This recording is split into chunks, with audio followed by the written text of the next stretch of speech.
প্রিয় দর্শক, সবাইকে শুভেচ্ছা ও স্বাগতম। বাংলাদেশের সমর বিশেষজ্ঞ মেজর আমির আহমেদ আফসারি ভারতকে পরিষ্কার ভাষায় জানিয়ে দিয়েছে এবং হুঁশিয়ারি দিয়েছে, তোমরা যে যুদ্ধাস্ত্র নিয়ে এত লম্ফজম্প করো, এগুলো দিয়ে কোনো কাজ হবে না। যুদ্ধে আমরা জয়লাভ করব এবং যুদ্ধের ময়দানে দেখা যাবে কে কত শক্তিশালী, আমরা শুনবো। তার আগে আরেকটা খবর হলো বাংলাদেশের মানুষের জন্য, বাংলাদেশ কিন্তু আনতে যাচ্ছে পাকিস্তান থেকে, পাকিস্তান এবং চায়নার কারিগরি সহযোগিতায় তৈরি ZF-17 অত্যাধুনিক জেট ফাইটার, যেটা দিয়ে আনার কারণে খবর শুনে ভারতের ইতিমধ্যে ঠ্যাং কাঁপাকাঁপি শুরু হয়ে গেছে। ভারতের কপালে ভাঁজ পড়ে গেছে যে বাংলাদেশ কি করতে যাচ্ছে এই অত্যাধুনিক ফাইটার। আমরা ফাইটারের একটা অ্যাকশনটা দেখি, ভারতকে আগে দেখাই অ্যাকশনটা। এই সেই ফাইটার ক্ষিপ্র গতিতে উড্ডয়ন করছে, ক্ষিপ্র গতিতে উড়ে যাচ্ছে। দেখেন প্রিয় দর্শক, রোটেশন 360 ডিগ্রি রোটেশনে উড্ডয়ন করে যাচ্ছে।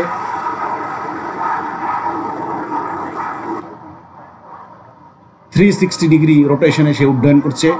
এখন আমরা তার সম্পর্কে, তার ক্ষিপ্রতা সম্পর্কে একটু জানি। ZF-17 থান্ডার ফাইটার জেট বলা হয়, যদিও এটা চতুর্থ প্রজন্মের ফাইটার। কারণ চতুর্থ প্রজন্মের ফাইটার এই জন্য বলছি, সাধারণত স্টিলথ ফাইটারগুলোকে বলা হয় পঞ্চম প্রজন্মের ফাইটার, যেগুলো রাডারকে ফাঁকি দিতে সক্ষম।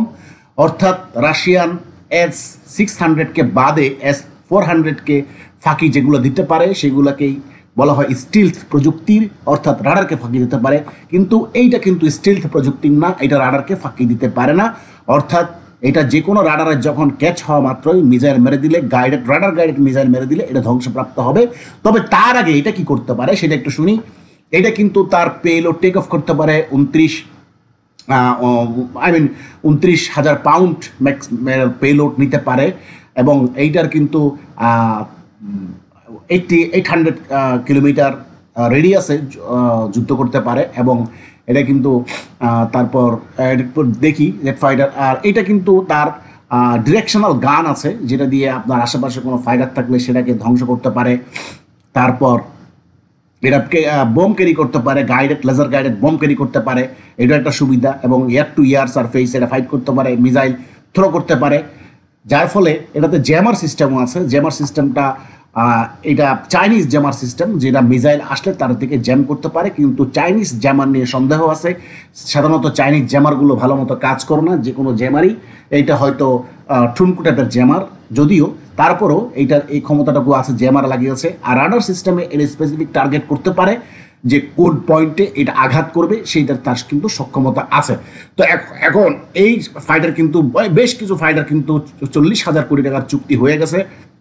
অনেকগুলো ফাইটার এই চলে আসবে বাংলাদেশে ভারতকে কাঁপিয়ে দিতে। ভারতের কপালে ভাঁজ পড়ে গেছে এই ZF-17 কথা শুনে। এরা অত্যাধুনিক একটা ফাইটার বিমান, যার কারণে ভারত এত চিন্তিত হয়ে পড়েছে। তবে মেজর আফসারির হুকুম, আমরা একটু মেজর আফসারির কথাটা শুনি, খুবই গুরুত্বপূর্ণ। তিনি কিভাবে হুঁশিয়ারি দিল,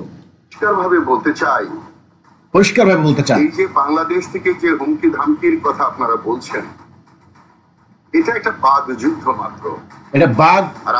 এটা বাঘ যুদ্ধ মাত্র, অর্থাৎ আসল যুদ্ধ কিন্তু বাংলাদেশ এখনো শুরু করেনি। আমিন আফসারির কথাই, যখন ফিল্ডে যাবে তখন খেলা শুরু হয়ে যাবে, সেটা স্পষ্ট ইঙ্গিত দিল আমিন আফসারি। শুনি। যে বা আপনারা যে সেনাবাহিনী, সশস্ত্র বাহিনীর যে ফর্দ দিয়ে প্রমাণ করতে চান কে বড় কে ছোট, এক জায়গাতে শুনলাম পাকিস্তান বাবা আমাদের, বা এরকম কিছু একটা আমি হয়তো কানে আসলো। কে কার বাবা? এটা যুদ্ধ। পাকিস্তান আমাদের বন্ধু, এখন তারা আমাদেরকে অস্ত্র শস্ত্র দিচ্ছে, বাংলাদেশকে বিমান দিচ্ছে, অত্যাধুনিক ব্যালিস্টিক মিসাইল, ক্রুজ ক্ষেপণাস্ত্র সবই দিচ্ছে। ইউনূস সরকার তার সাথে চুক্তি করে ফেলেছে 71,000 কোটি টাকার। সুতরাং ভারতের কপালে ভাঁজ পড়বে, এবং এই জুড়েই আমিন আফসারি কথাগুলো বলছে, স্পষ্ট করে ভারতকে হুঁশিয়ারি দিচ্ছে। ময়দানে গেলে বোঝা যাবে। এই দেখেন কি বললো, কে আপনারা যে ফর্দ নিয়ে বসলেন, আপনার কত অস্ত্র আছে, এগুলা যে বলছেন, এগুলো কথা মাত্র, কিন্তু যুদ্ধের ময়দানে গেলে আসল কে হিরো, কে জিতবে, এটা কিন্তু আমিন আফসারি কিন্তু ইঙ্গিত দিচ্ছেন। আপনাদের আরো জানা থাকার কথা, হযরত মুহাম্মদ সাল্লাল্লাহু আলাইহি সাল্লাম যখন ইসলাম প্রচারের সময় বিভিন্ন যুদ্ধে যোগ দিয়েছিলেন, তার চেয়ে বহু গুণে শক্তিশালী সৈন্যদেরকে খুব সুকৌশলে পরাজিত করেছেন। যুদ্ধে মূল বিষয়টি শুধু অস্ত্র নয়, যুদ্ধে মোরাল, যে মোরাল তৈরি হয় ইস্যু থেকে। বাংলাদেশের মানুষকে ব্রিটিশ পরাধীন করে রাখতে পারেনি, পাকিস্তান রাখতে পারেনি, এবং ভারতের দাদাগিরির কারণে আজকের এই পরিস্থিতি তৈরি হয়েছে। অত্যন্ত সুন্দর কথা বলেছে মেজর আফসারী, সমর বিশেষজ্ঞ। তিনি সুস্পষ্ট কয়েকটা কথা বলেছেন, সেটা হলো যুদ্ধে কিন্তু অস্ত্র শস্ত্র থাকলেই জয়লাভ করা যায় না, আর যুদ্ধে কিন্তু মরাল ভ্যালিউ বড় কথা। এবং তিনি হযরত মুহাম্মদ মুস্তাফা সাল্লাল্লাহু আলাইহি ওয়াসাল্লামের কথা বলেছেন। আমরা শুনেছি ছোটকালেই অল্প সংখ্যক সৈন্য নিয়ে 200 সৈন্য নিয়ে 2 লক্ষ সৈন্যদেরকে পরাজিত করেছে এবং তাদের অনেক অস্ত্রশস্ত্রকে পরাজিত করেছে। এবং কি কারণে? তাদের যে যুদ্ধের যে মনোবল, সেটার কারণে পরাজিত করতে পেরেছিল।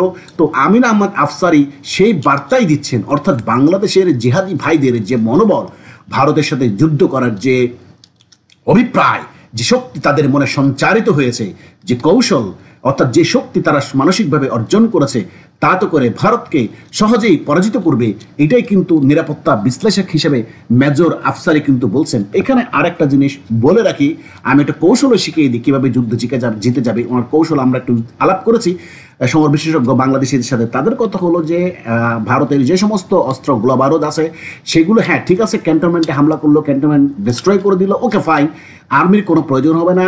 আর্মির সৈন্যরা সিভিলিয়ান ড্রেসে রাইফেল নিয়ে এবং ছোটোখাটো অস্ত্র গোলাবারুদ নিয়ে, সাথে বাংলাদেশের যে মুসলিম জনগোষ্ঠী যারা জিহাদের জন্য উদ্বুদ্ধ প্রস্তুত হয়ে আছে ভারতকে আক্রমণ করার জন্য, তারা রাইফেল নিয়ে একদম পিপিলিকার ঝাঁকের মতো সীমান্ত দিয়ে ঢুকে যাবে।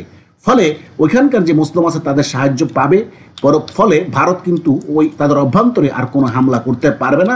সুতরাং ভারতীয় বাহিনীদের সাথে তাদের যুদ্ধ হবে রাইফেল দিয়ে। এর বড় অস্ত্র তারা ব্যবহার করতে পারবে না, যেহেতু অভ্যন্তরের ব্যাপার। সহজেই কিন্তু ভারত জয় করে লালকেল্লার উপরে কিন্তু আল্লাহু আকবার পতাকা কিন্তু তুলে দিতে পারবে। আমাদের দেশের যে জিহাদিরা যারা মোরেলে শহীদ বাজলে গাজীর স্বপ্ন দেখছে, তারা কিন্তু পারবে এটা। আমরাও এটা প্রত্যাশা করি, আমরাও যুদ্ধে যেতে চাই বাংলাদেশের পক্ষ হয়ে ভারত দখল করার জন্য। তো মেজর আফসারী কিন্তু সেই হুমকিটাই দিল সরাসরি, অর্থাৎ বাংলাদেশের হাতে যে সামর্থ্য শক্তি আছে, ইন্ডিয়া হয়তো এরকম জানা না, এই জন্য ইন্ডিয়া তাদের অস্ত্রের ফর্দ দিচ্ছে, এ আছে সে আছে, কিন্তু আসলে এগুলো দিয়ে কখনো যুদ্ধে জয়লাভ করা যায় না। আফসারী যেমনটা বলছিলেন, কৌশলটাই হলো যুদ্ধ জয়ের কৌশল। তো আমাদের সমর বিশেষজ্ঞরা ইতিমধ্যে মাস্টার ব্লু প্রিন্ট তৈরি করে ফেলেছে, ভারতকে কীভাবে আক্রমণ করে ভারত দখল করা যাবে সেই সমস্ত তিনি আফসারী কিন্তু সরাসরি হুঁশিয়ারি দিয়ে দিল। সুতরাং ভারত যদি একটু বাড়াবাড়ি করে, তাহলে কিন্তু বাংলাদেশের পক্ষ থেকে আক্রমণ শুরু হয়ে যাবে, নিঃসন্দেহে, এত কোনো ভুল নাই। আর ইতিমধ্যে ভারত পাকিস্তান থেকে প্রচুর পরিমাণ অস্ত্রশস্ত্র আসা শুরু হয়ে গেছে, পাকিস্তান থেকে জিহাদিরা আসা শুরু করছে। সুতরাং 2 দিক থেকে 3 দিক থেকে 3 সীমান্ত থেকে ভারতকে একযোগে আক্রমণ করা হবে, পাকিস্তান সীমান্ত, আফগান সীমান্ত, বাংলা সীমান্ত থেকে। ভারতের আর বাঁচার কোনো রাস্তা আছে বলে আমার মনে হয় না। আফসারী সাহেবের কথাই সেটা বোঝা গেল। তো প্রিয় দর্শক, ধন্যবাদ। তিনি বলার জন্য আপনাদের সামনে আসলাম।